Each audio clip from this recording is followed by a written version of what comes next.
Welcome back to Screenfish Radio. I am so excited to be chatting this week about Avatar Fire and Ash, the latest installment and last question mark installment in James Cameron's mega franchise. And I am really thrilled to have back the team from GeekCentric. Maybe you guys can slate your name and tell me. Slate your name and outlet, and we can begin. And you can Justin begin. Lawrence. Justin Lawrence from GeekCentric. I'm Nate from GeekCentric, Nate Shelton. Dude, thank you so much for having us back on again. Yeah, man. This is great. This is really fun.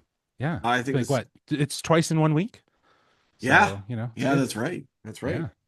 Well, that's good. That means that you enjoyed it enough to stick around. So I appreciate that. This is it, though. After this, I don't know. Yeah. Yeah. I don't know if you can afford us after this. I don't know. Exactly. I don't know. We'll see. That's We'll fair. That's fair. see. Avatar Fire and Ash is set several weeks after the events of The Way of Water and finds the Sully clan overcome with sadness after the death of their eldest son, Neteyam. As they struggle to get through the day, they find themselves once again in the relentless crosshairs of Miles Quaritch, and this time he's not alone. Partnering with a new aggressive Na'vi tribe, the Mangkwan clan, the Quaritch refuses to accept that Jake slipped through his fingers yet again, and together they unleash a full-on assault to find his nemesis. As always, this podcast is rated S for spoilers, but Justin, Nate, what did you think of Avatar Fire and Ash? Well, after having seen it so long ago, it's been, I think it's Fair. been just, no, it's been what? Probably a month since I've seen it, realistically. Probably longer, actually. It still has stuck with me though. Like there are moments in this movie that are, that can only be experienced in the theater. And it is classic James Cameron spectacle at its best. But it's almost like a two sides of one coin. So you got the spectacle side, you got that theater experience.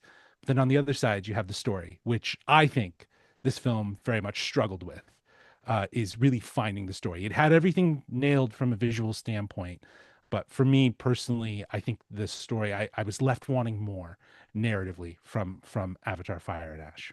Yeah, I completely agree with all of that, Justin. I think the big thing with this movie, you talked about like moments that you'll remember. Who won't remember, flying on the back of an Ikron, swooping into the frame on a beautiful IMAX screen, the sound, the visuals, and of course, but then, how can I forget the constant changing frame rate and the things that took me out of those moments? So for as much as this movie thrust me back into this world that I love and these characters that I love, it felt like the entire time that this movie was also fighting me on the other side with some of the dialogue choices and just some of the decisions made from a narrative standpoint and from a technical standpoint. And so I think it's one of those things that, yeah, I remember the good stuff. I remember the bad stuff. Years from now, maybe through after a few rewatches at some point, maybe I'll just choose to remember the good stuff, and maybe Yeah. I'll find a way to watch this movie without a constant shifting frame rate and enjoy it even more, right? And in the context of maybe what is to come in the future. But as far as it stands right now, there was a lot to love and a lot Yeah. to be disappointed by. I will say the frame rates didn't bother me as much as they did in the first film. Okay. But that said, like, because I think it was better used here. It definitely was jarring at times, for sure. But I don't think it took me out as much as I had thought. Maybe because I had already seen it and I already knew that was like to be expected. Because I think you hadn't seen it originally, the first, The Way of Water, in the high frame rate. Is that right, Nate? No, yes, that is correct. Yeah, this was Yeah. my first experience with the high frame rate. Right, exactly. So Because I didn't go it to was see it definitely in. jarring. Yeah, I did not see it Yeah. in theaters with Way of Water. But Steve, Yeah. what did you think? I was surprised by it, and I have such a fascinating, or well, I can say it's fascinating. It is fascinating. No, I have such So an fascinating. interest. Yeah, I'm like putting myself over. I'm like, my opinion is really fascinating, Dude, I guys. agree. Thank you. I appreciate Yeah, that. yeah. No, but I have such a fascinating relationship to me with these films. because I remember like with the first one, the movie was the highest grossing film ever made. And for the life of me, I couldn't tell you anybody from it. I was like, Hmm. when Endgame came out, everybody remembered everything about it. Mm. But I couldn't believe that 10 years after Avatar came out, I couldn't, like, I went back and I remember it, I liked it. But at the time, I remember being totally engrossed in it. And I just felt like, how did a movie make $2.5 billion and I don't remember it? Hmm. Um, and I feel like this one, for the first time, I actually cared about the characters. I could remember their names. That's good. Uh, Mhm. That's important. no, but honestly, it's because Yeah. even with Way of Water, like I was like, oh, I just want to sit under the sea again with the elus or whatever they are, and just watch this thing happen. And I do think this one, the thing that I struggled with, and I'd love to hear your thoughts on this, was $2 billion. My thoughts on this film was that there were story elements that I actually quite appreciated that they fleshed out. They answered a bunch of questions that they laid out in the second film. It felt like it had an arc, and it felt like the third act to me was really rushed. And my only justification for that, for a guy who says he has four and five written out, is that he had to wrap it up because he didn't know if he was going to make four. Mm. And that was the way I felt. As I was like, I was actually really into it more than I expected. People said that they liked the vid. I or people and I were talking. My goodness, it's late. I was talking. When I was talking with people, the thoughts were that, and I agreed with this, that the second one had better visuals. I just thought the visuals were more peaceful. Like it's hard to stare at fire and ash and feel like, you're having a good time, Hmm. to Yeah. me. But I actually was more into the story this time than I was the last time, and I'm a little surprised that everybody says it's the same story, although there were certainly similar beats. Hmm. Yeah, Similar it's beats. structured the same way. I agree, and we talked about how the ending climactic, final battle felt like a replica of what we got in the Way of Water. And uh, um, you know, you were talking about the visual effects and how much I think you were saying it was better, right, in this one than it was in Way No, of I like Water. the visuals last in the second one better, but Oh, that's because right. I enjoyed being in the water more than I did Sure. around the fire and ash people, even Right. though I thought they were better Well, characters. well, So we you were liked what you talking. saw more then, I Yeah. guess, is In really the Yeah. second one, I liked what I yeah. saw more. Yeah. Okay. Yeah, you like Mm. that world a lot more. We were talking about this with our people as well, our friends, All of our and Well, people. people all of say our a Listen, people. lot. from the GeekCentric clan we were talking about. Yeah, no, we were Yeah. talking with some of our other peers, and that Oh, even beyond that. Yeah, yeah, yeah, within the after the screening. And one thing we talked about is how the distance between Avatar 1 and The Way of Water, the visual effects, the spectacle was so elevated, right? Because it was what, 13 years. It was like a Yeah. legacy sequel that is to a certain degree. And then the distance between obviously The Way of Water and Fire and Ash, it's not as large. Therefore, the visual effects feel a lot more like feel similar, but more refined, right? Like even when speaking with James, in him talking about the idea of building refinement and cleaning things up and building more of an aesthetic. And he said like from the first one to the second one was a huge refinement, and then from The Way of Water to here to Fire and Ash, it was smaller, right? And it wasn't as it was already built in to the Way of Water. So I think you're right. The visual effects, maybe with the details that they were leaning into more in The Way of Water, stood out as being monumentous. And now here we are in Fire and Ash, and we didn't really spend that much time in Fire and Ash, though, right? Like this is, and I we wanted to, didn't. That's if true. I could jump in on that as well. Like, I think to your point, Steve, about Way of Water, the Metcalina people, we got to explore thoroughly. Hmm. Maybe even a little bit too much in Way of Water, but we thoroughly explored their culture, their people, It was a deep dive. and yeah, and I see what here you did there. a deep dive.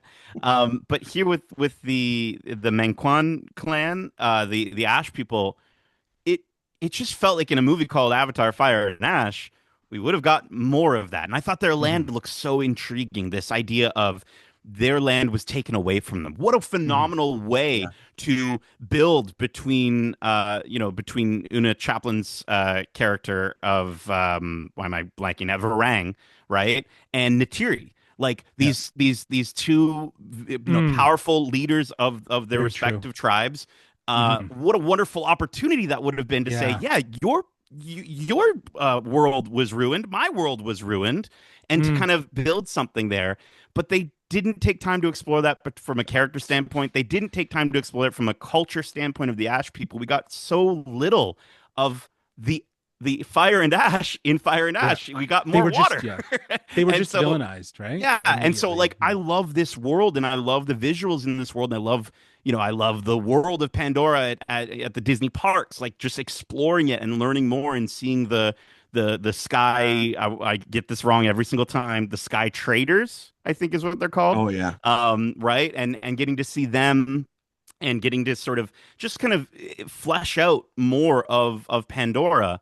But Yeah. then again, the movie just goes right back to all the human beings on the military base camps, and I don't care about that stuff. I want to see Fire and Ash. I want to see the different tribes. I want to see more of Well, Pandora. look, we're not And going to get rid of. personally, We I weren't. think They were we never. could get rid of the humans. We could get rid of all of them. I don't think It would be realistically they could. better. They were there. I agree. It could have been better if it was more focused. But Yeah, I liked this whole idea of course trying to find an alliance and yeah, like building like giving them the means to fight a war against that. But I do think that we should have spent more time from the perspective of Rang and understanding, like you were saying, that parallel between Natiri. And I think there's just so much that was unexplored there. And this is kind of like, I love James Cameron. Obviously, he's one of the greatest of all time when it comes to filmmaker, and it's because he's at this intersecting point of being an artist and like an engineer, like arts and science, right? It's just like it's that he's so passionate about the idea of how we experience storytelling and what he's done with these films and with the technology that he's built and the approach to telling the story. But you can tell that at times that drove these films rather than maybe narrative choices that could have helped to kind of, as Nate was saying, flesh out this world that much more, give us more perspective from other tribes and other clans through on Pandora that have different perspectives. Like it would have been better to have that, I feel, to really hone in on this dichotomy between these two clans and what they're fighting for. Yeah, now see. I got the sense too, though, that that's where we go in the future. Like if they're assuming they go in the future, I think Varang and the Meti are they the Metikaya? No, that's Varang, the Mangkwan. the Mangkwan Hmm. tribe. Like I feel like absolutely there's something to explore there. Hmm. But is that And movie going to be called Avatar: Earth and Thunder? And it's Love and about the Thunder. Earth, Love and Thunder, but Avatar, Love and it's Thunder. what I mean. But it's about the Earth people, and then we get to see them for 2 seconds. But we'll explore them in the fifth. You know what I mean? Like we're at the third movie technically in this trilogy, the second and Legacy sequel, and it's like yeah, I just felt like there and was such an opportunity based on some of the marketing and just based on how they felt like they were setting things up, Yeah. and it just they just kind of redid a lot of the stuff, and it's just yeah, and it I didn't. wanted more. And I feel like at the same time, it's like I totally agree with you. I think that Steve, that this idea of wanting to bring closure to this trilogy in case you can't go forward and you can't make 4 and 5, and that's a big question mark. I think this film is already grossed what it needs to a certain degree, but if they decide to do an Avatar 4 and 5. But that said, like this movie didn't feel like a closure in any means. It felt like it left things more open, and not like if this really was a closure, then we should have, I don't know, Quaritch dying really felt ambiguous. The guy is like a cat. They all look like cats, so they got like 9 lives. So like at the end of the day, it's like he's probably coming back, and you can't like he was the most interesting part of the movie I in my agree. mind. And when you talk about characters, like he shows the most intrigue in terms of someone who's being reshaped by actually having to live as a Navi. Nevi. Nebby. Yeah. Yeah. See, it's interesting because I was there were two things that I expected would happen. I was talking with this again with Nick over at Bite Size Breakdown. We both said we expected Quaritch to turn and we expected Jake to die. We didn't get either of those. Mhm. And Quaritch's journey, like I feel like he's going somewhere. But see, It this would have is been nuts. It would have been nuts though, just to not to cut you no, off, no. but Go it ahead. would have been nuts if Jake died and then Quaritch was the one that decided to continue the fight that Jake sacrificed. That's fucking epic. I'm sorry for Yeah. swearing on this, but that's epic. That would have been wild. But see, this is what I mean. Like that, I thought I actually felt like they were really going somewhere, and that's why I think the ending just felt like it wrapped up too. I can't believe I'm saying this too quickly. For a Um, 3.5 hour for a movie. 3.5 hour movie. I think that was one thing I said in my review is I'm like I wanted it to be longer, and I've never said that about a film like this before because I was like, Yeah. now it could be I think Justin, I think it was you saying it didn't feel like the end. It doesn't feel it feels like it could be the end, Mhm. but I don't think it obviously it doesn't. But that's what I said about that final that third act. It was like, oh, okay, so Awa's gonna show up, and we're gonna get the final battle with Quaritch, which is obviously not. But then he dies, and I'm using air quotes for all of this. But it was just like, oh, let's just to tie up every loose end, just tightly enough that we can say that we're done. And I was like, but see, this is what I'm saying. This is the first time I've actually cared about these character journeys.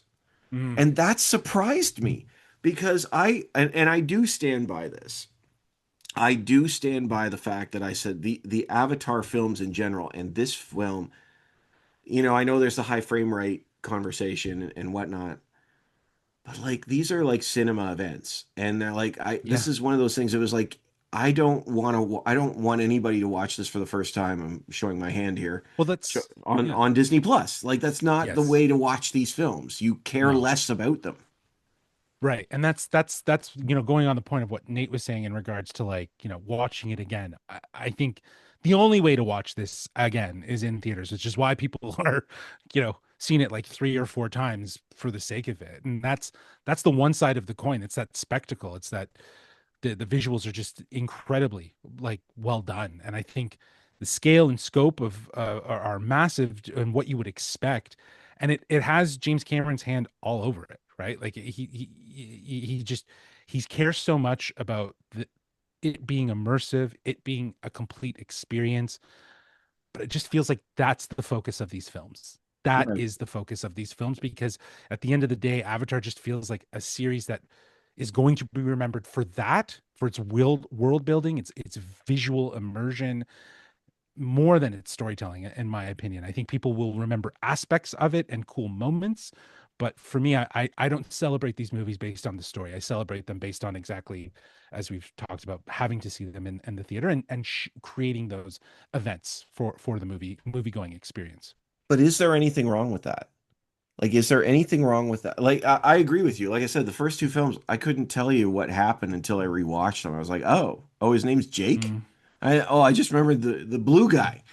But mm, I agree. I think these are like built for cinema, mhm. built for experience, built for different types of cinema. Go to your 4DX, go to your 3D, go to your IMAX, see in different ways.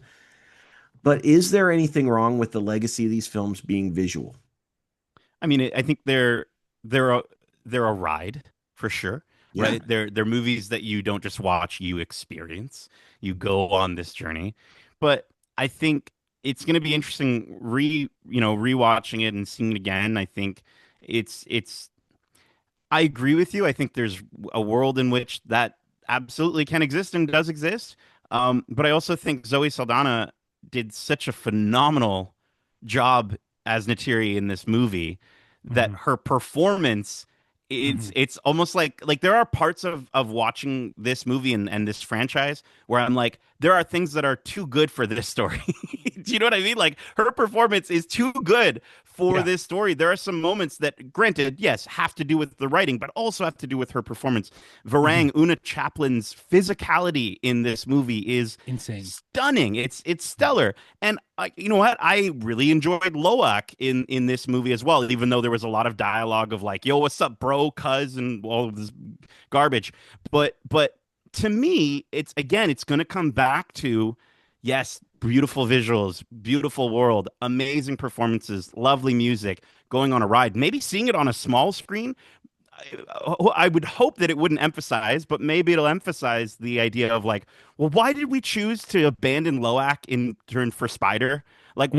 why is Spider the main and most important But thing when again, Loak was like the driving force at the beginning of the movie? Like, yeah.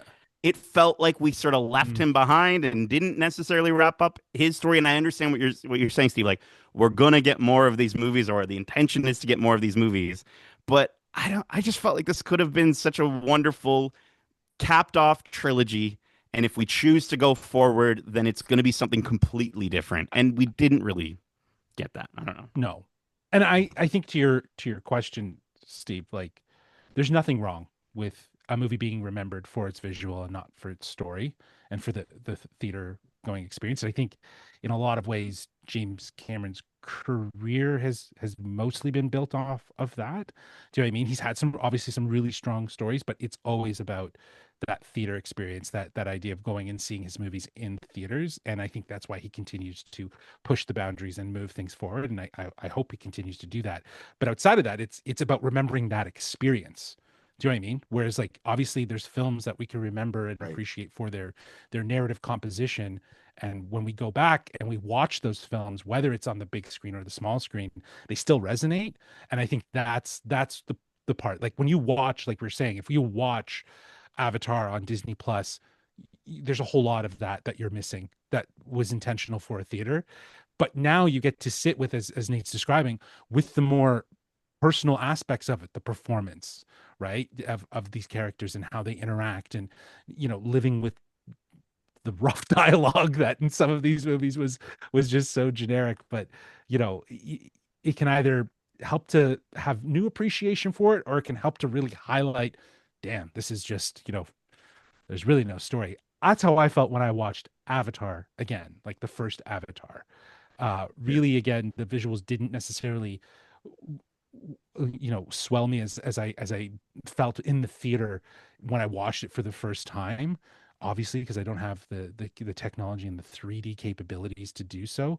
Um, but there were certain aspects like Neytiri, like Zoe Saldana, really helping to define, the body movements and the sort of the physicality of the Navi in a way. And that's different, right? That's a different Mm. experience than what I had probably in the moment of watching that movie, of just being like, wow, this is incredibly insane how 3D this is.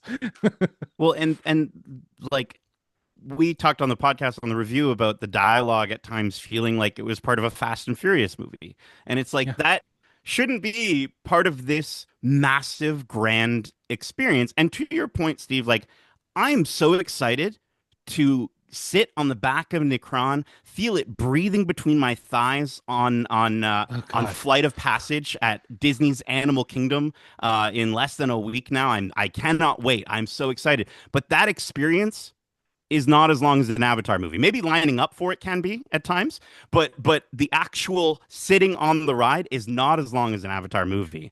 And so for me, I understand what you're saying. Like, is there room for just that?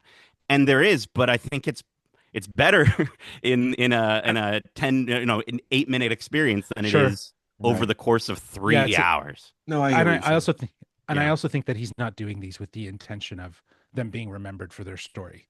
Do you know what I mean? Like he's obviously Mm. paying attention to his story and wanting to make a point of it and like do something, but I don't know if he's personally it feels like You should it, have asked him.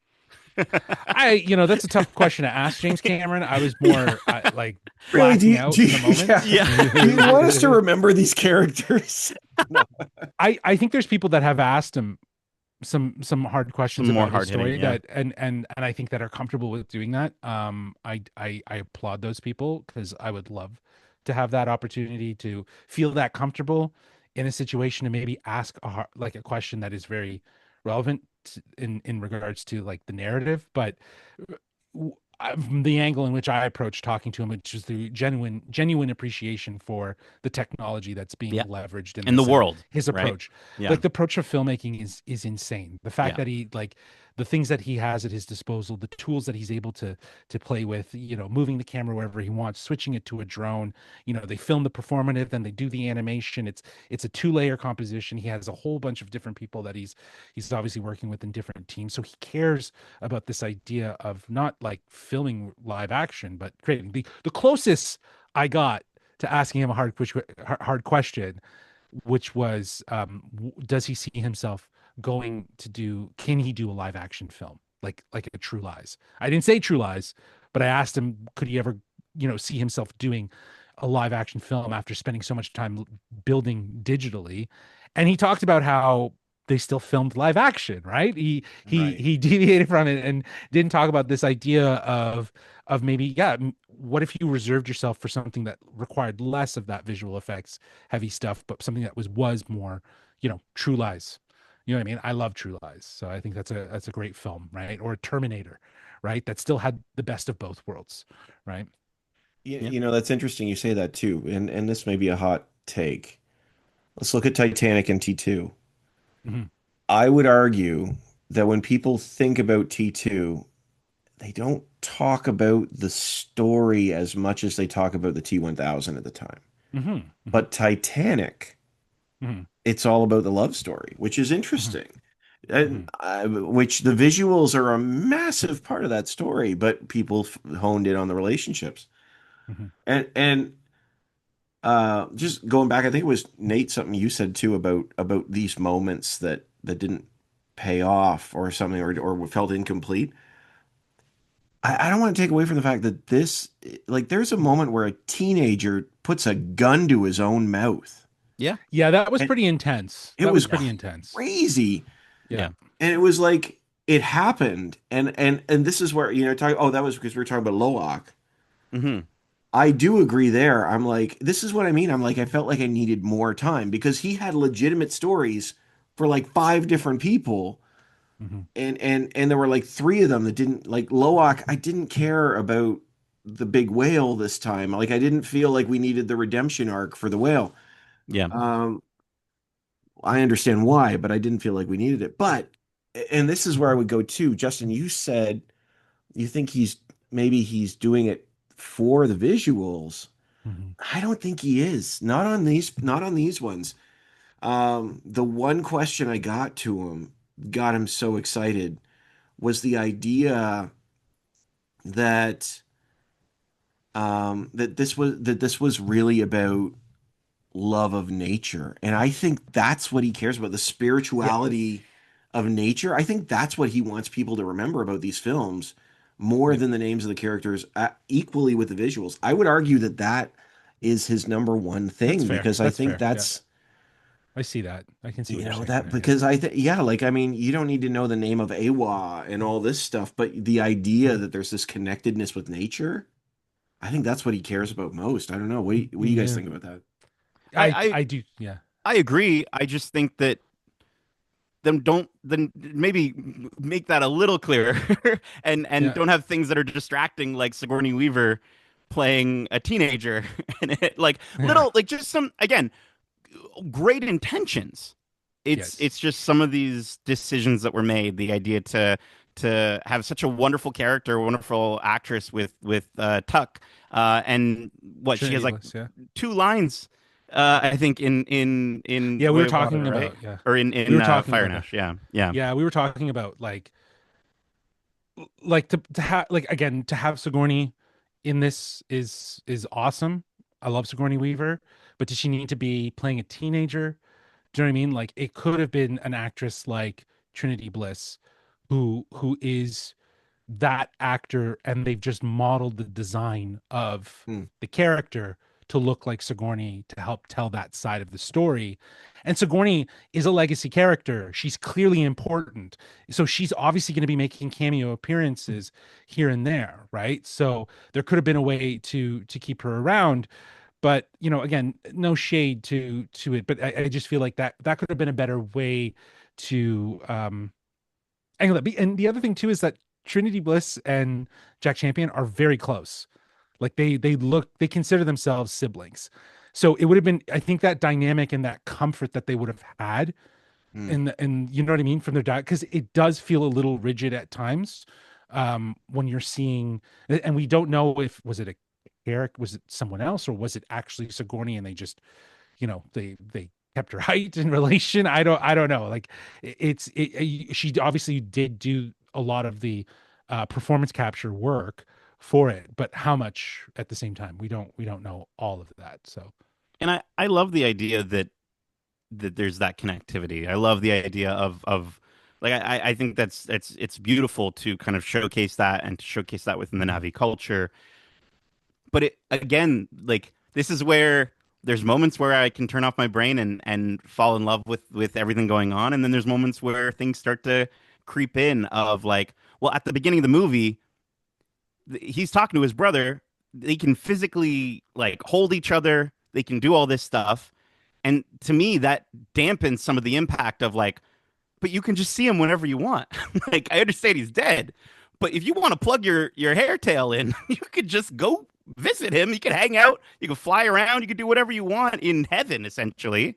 And mhm. and so it's like those little decisions where I'm just like, I feel like you could have written so easily around that to just say like, no, it takes a vast amount of energy. You can do it once every 5 years or 10 years, and then yeah, oh my gosh, that's horrible. You will only be able Mhm. to see your son every 10. But it's like just plug right in.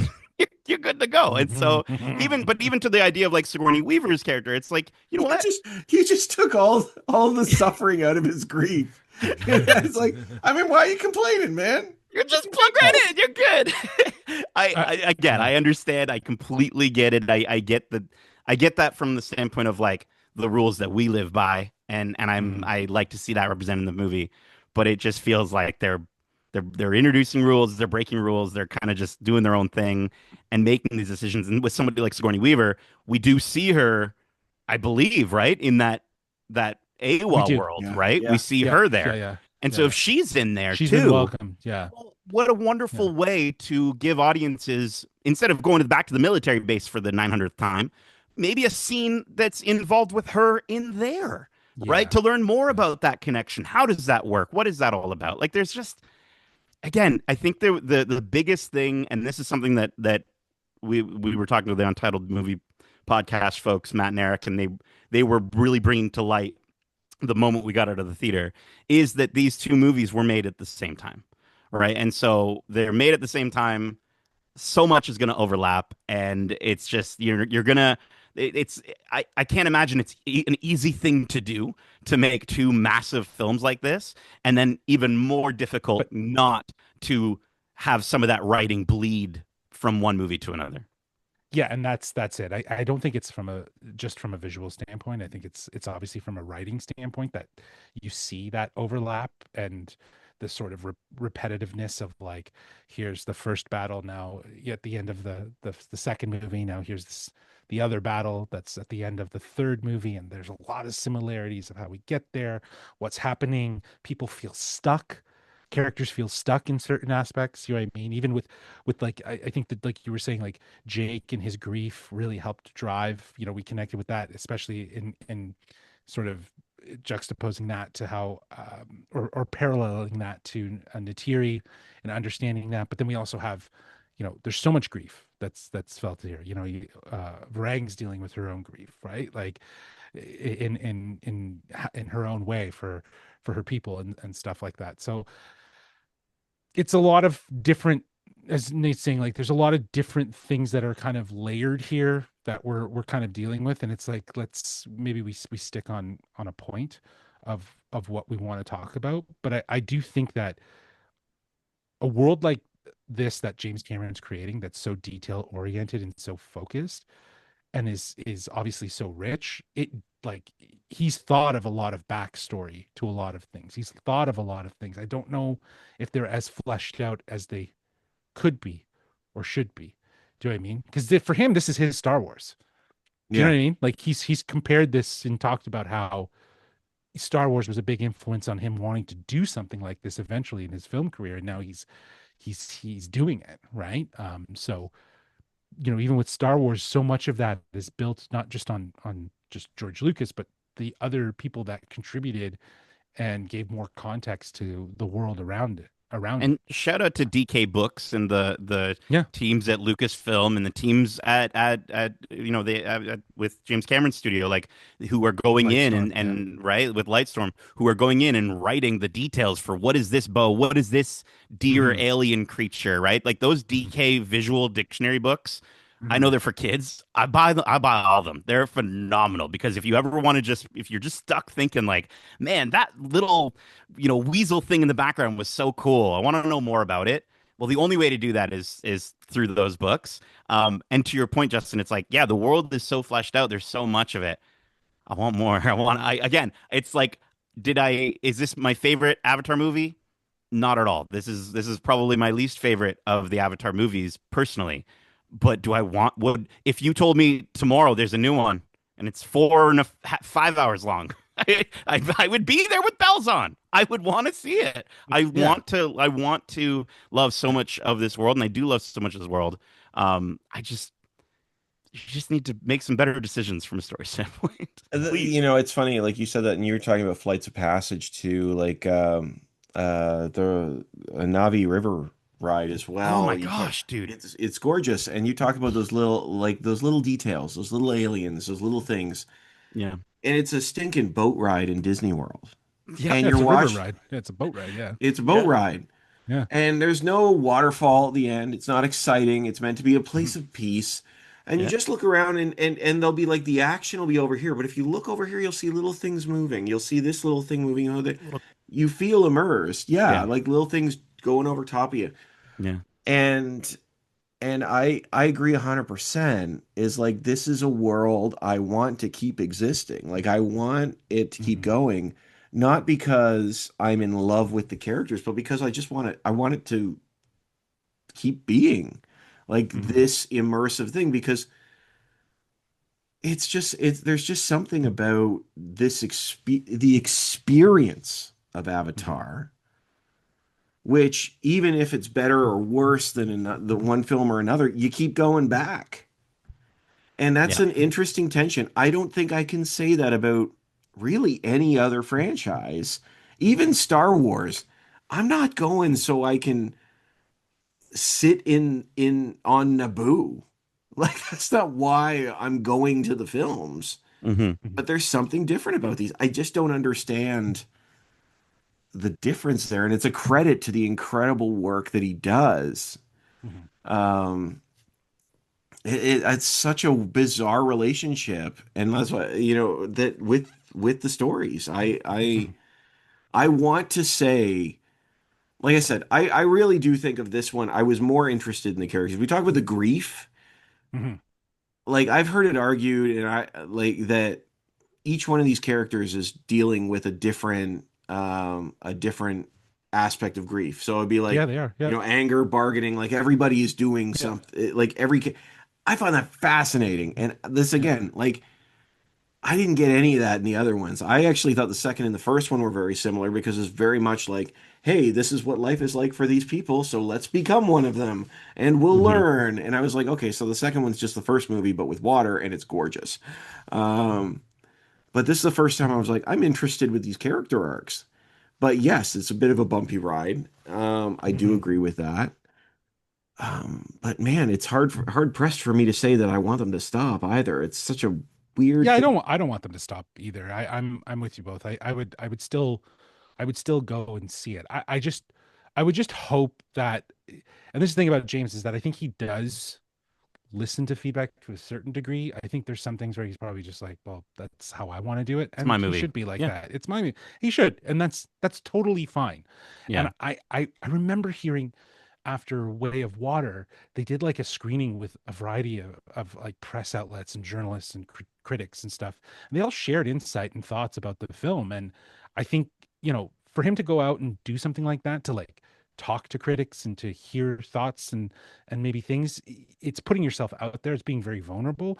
But at the same time, you have to take that with a degree of like, well, what can I agree with and what can I? It's a back and forth sort of battle. But I do think that he is aware that maybe for the next films there could be more co-collaboration with Mm. it.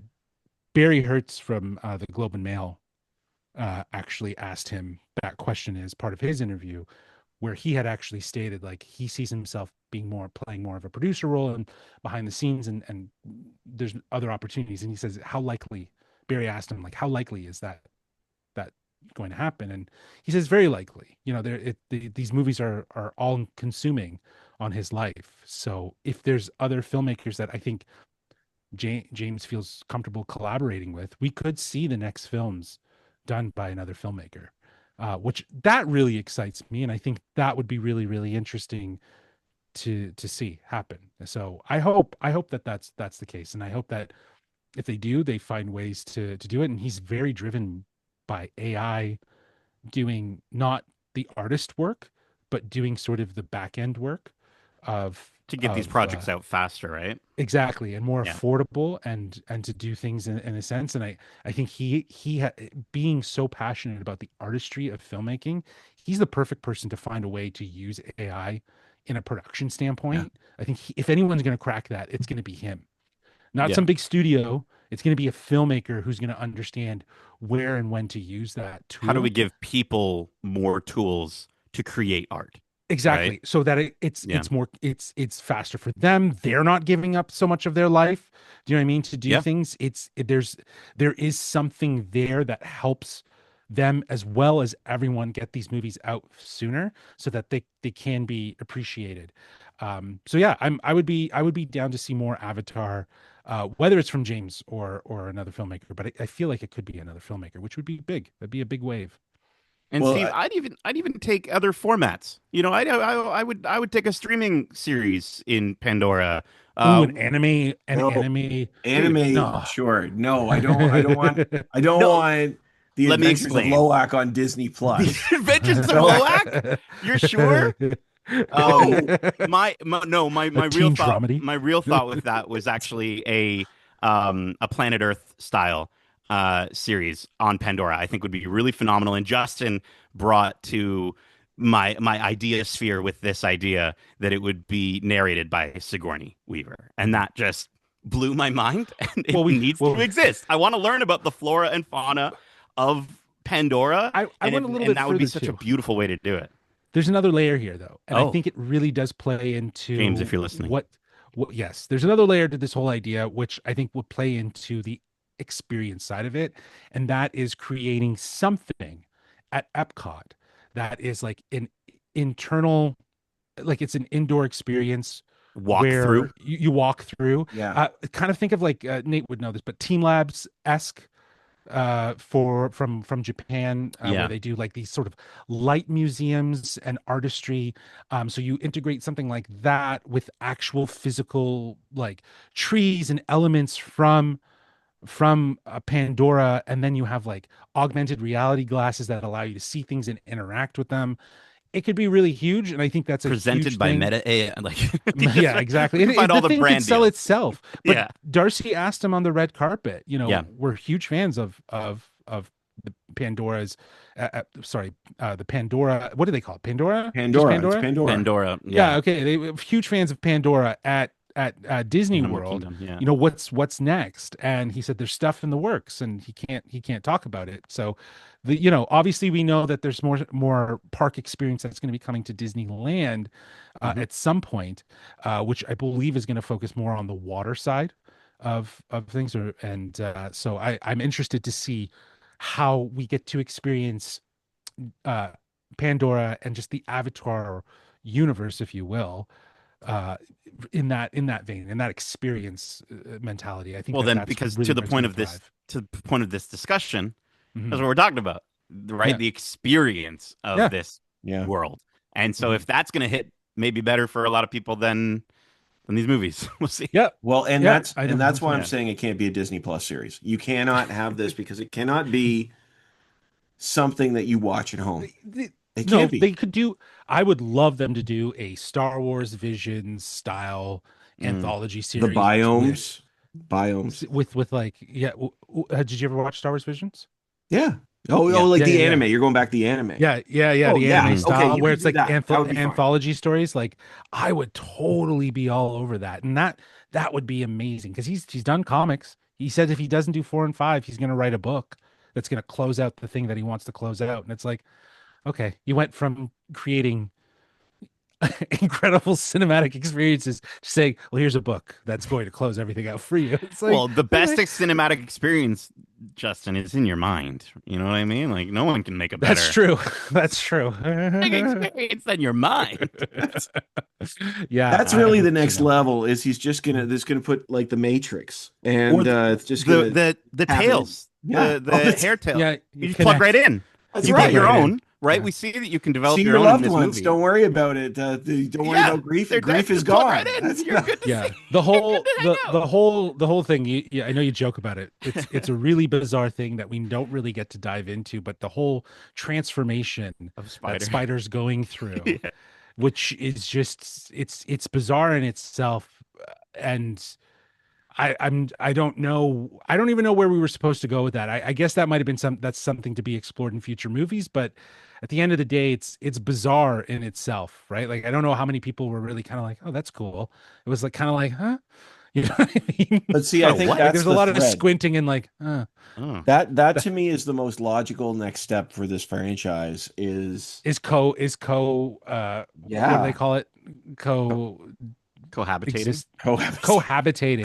commingling. No, Commingling. Co-mingling, but cuddling. Yeah. this We'll just call it cuddling. that's cuddling. Wait, Yeah. what? Pooning, Like a- pooning. Yeah. No, yeah, yeah. it's no, but the idea that humanity isn't only the villains now. Like that and the fact that his DNA is being replicated or whatever, it makes sense. That would be where the story goes. And like again, it's there. I don't know where else you go. Like Avatar really was, I mean, has opportunities to explore, but it really was a film that could have just been one film. But now that we're in this world, where do you go with it? It has to be this continuing evolution of relationships. And again, I think comes back to the spirituality of nature, this Mhm. idea of connectedness, But and how do we that to me is something that is so relevant and that I think so many people can get on board with. But the idea of what they did with Spider and how they were like, yeah, we're gonna start making him part of the night because it seems like it was a very special circumstance, really driven by Sigourney's younger Kitty. character. Sorry, Kitty. Kitty. It's a R, but it's pronounced with a D. Yeah, Kitty. Kitty. Yeah, is it okay. actually? Yeah, it's Yeah, Kiri. I'm pretty sure. Right? Kiri. Yeah, Kiri, but Yeah, it's yeah. Kitty. Yeah, Kitty.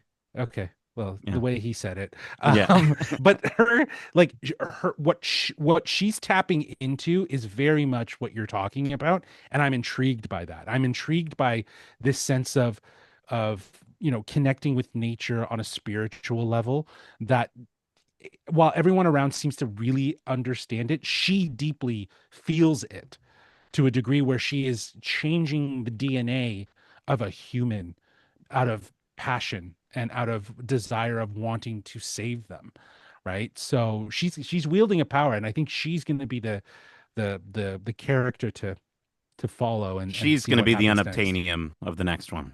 Oh, for sure. Yeah, Yeah, Oh, that makes a that lot of makes sense sense. actually. yeah. That Yeah, makes sense.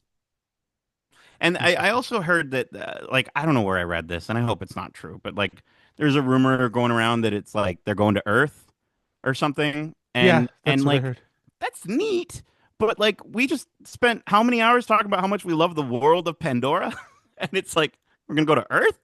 That's the last place I want to be, with these characters, right? So it's like if they did it in a way that it worked to showcase, all of it, sure, and maybe it's like a Well, maybe portion we're of the gonna movie meet. or one of the hours of the 4 hours that it's going to be or whatever. Like that's fine, but I don't know. I think I think there's more opportunities to stay Well, on especially, Pandora. isn't it like 50 light years or something like that? Oh Or yeah, it's 50? gonna. They have to let A it whole movie sleep, would be right? Yeah, traveling, and then the next yeah, one after that would be. It's yeah. just, Well, it's them it's. on a ship. I That's it. wonder if Don't put it past them. we'll meet Parker. I think his name is Parker Selfridge, the CEO. He's played by Oh, Giovanni yeah. Ribisi, right? I Giovanni wonder if we'll Well, meet Ribisi. his his dad father, has who's the been CEO. introduced. Now we have his Yeah, dad. it's going to be Arnold Schwarzenegger. Me and Nate were It's joking better about be. this. This Dude, is Arnold Arnold Schwarzenegger's loves ability to get into Avatar. Avatar. He He loves does. it. There He was loves it like as a some movie interview that came experience. out Yeah. of him being like, "I love Avatar. It's the best. I love Avatar so much." And it was like, I was like, I'm like, this So guy cool. loves Avatar, Yeah. and I get it. Like, of course he does. Like, he's the freaking Terminator. Of course he's gonna love Avatar. But no, I would that would be, I would. You know what? You could make all the crappy, cheesy dialogue for his character. I'd forgive it. I'd be okay with that one. Yeah. I will say this too, and actually, since you brought up Arnold, that's one of the reasons I would say that I'm actually a little nervous of him being a producer on this, and it's because we saw that with the Terminator movies, how quickly they lost their way, even when his name was a producer on them.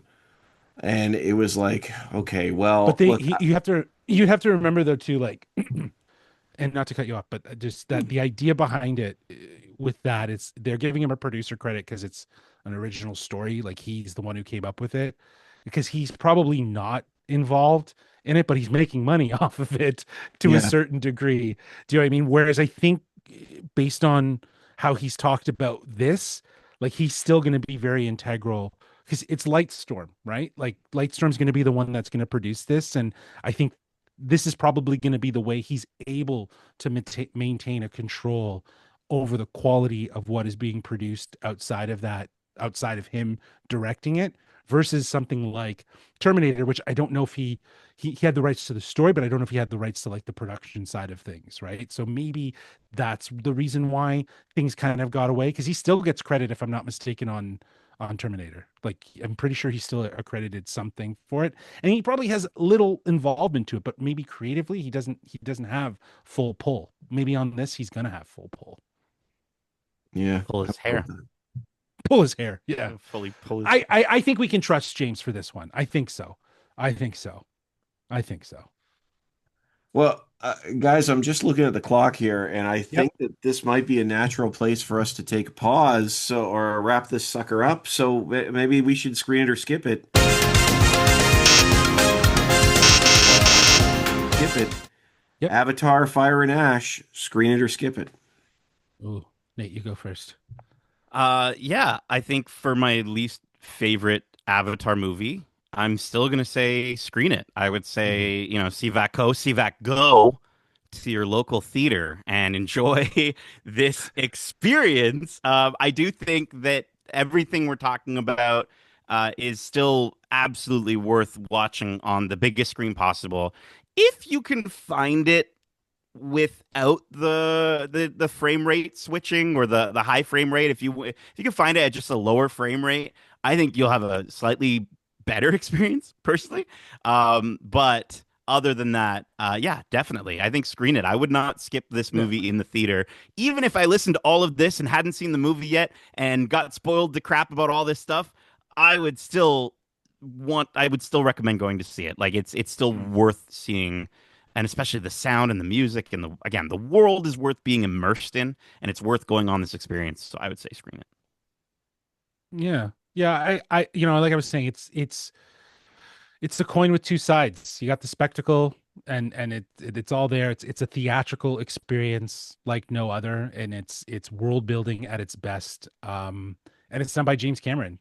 He just, again, his technical ability is incredible, and his attention to the detail of what he's trying to build is unreal. But the other half of that coin is the story, and in a world that is so rich and so well developed, the writing, in my opinion, just doesn't rise to the level of those visuals. And I think that's something to be aware of when you're going into this. But I think the biggest thing about this film is that this film and then the entire series. It's a series that's defined on how it looks and sounds and feels on the big screen, and not the strength of its story. And I think that all feels intentional. I think James Cameron knows exactly the kind of movie he's making, and he seems completely comfortable with Avatar being remembered for its visual experience, for its technical achievements, for the its ability of what it's been able to do, and as an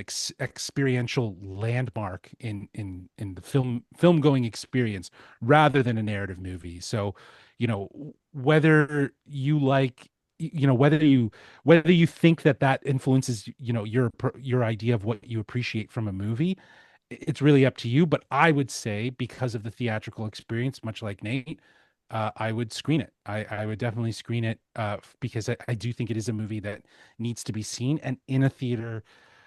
I would say see it at the best possible thing with all the frame rate so you can have your own opinion.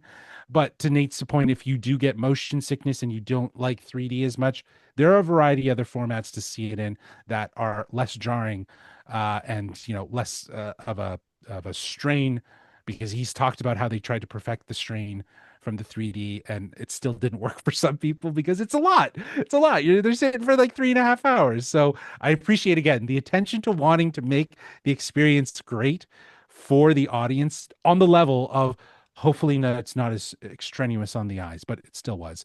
But yeah, screen it, see it in any format you want, and enjoy it, because it could be, like you're saying, Steve, it could be the last one. So That yeah, I hear you. I've decided that I'm going to pivot entirely and say no, just wait and watch it on your phone like it was meant to be.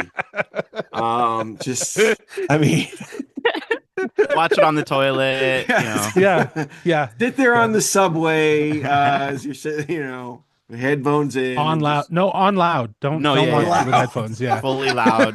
Just Yeah. crank that up. Blast it.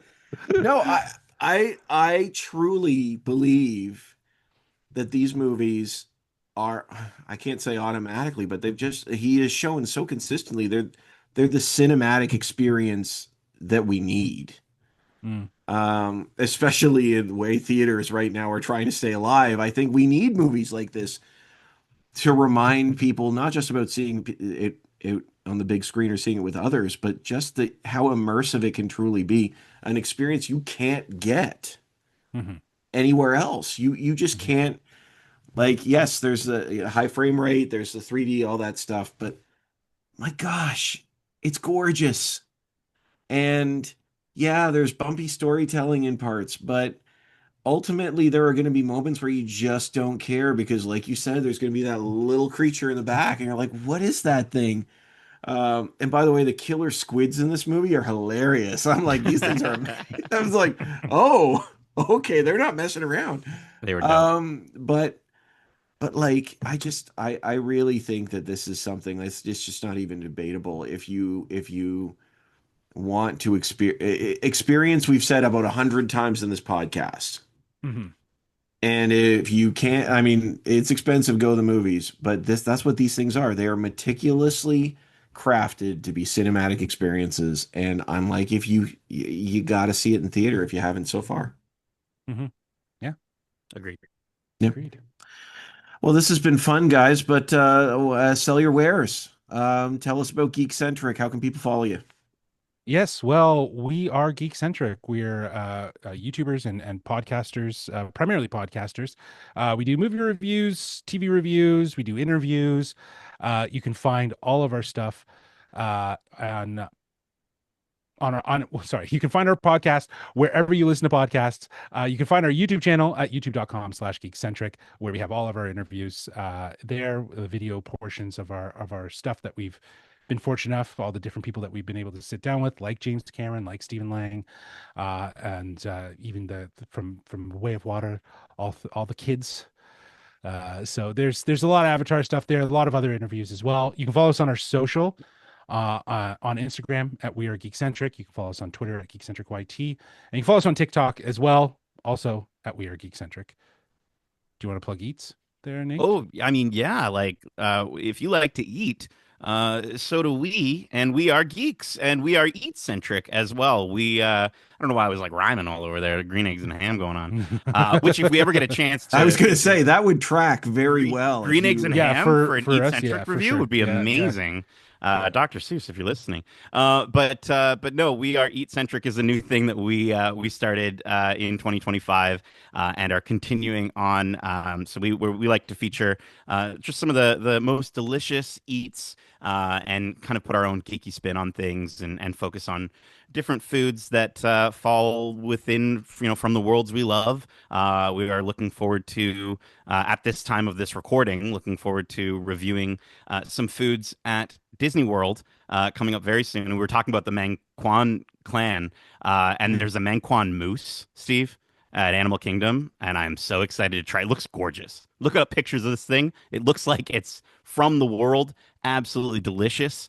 And so I'm very excited to check out the Mangkwan moose at Disney's Animal Kingdom while I'm exploring the world of Pandora and remembering all this wonderful conversation that we got to have with you.